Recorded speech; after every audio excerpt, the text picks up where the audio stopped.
নমস্কার। আগামী 23শে এপ্রিল হনুমান জয়ন্তী।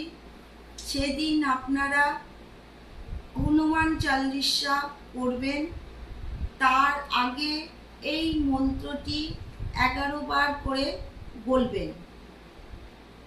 মন্ত্রটি হচ্ছে, প্রথমে বলবেন ওম গণেশায় নমঃ, তারপরে এই মন্ত্রটি করবেন।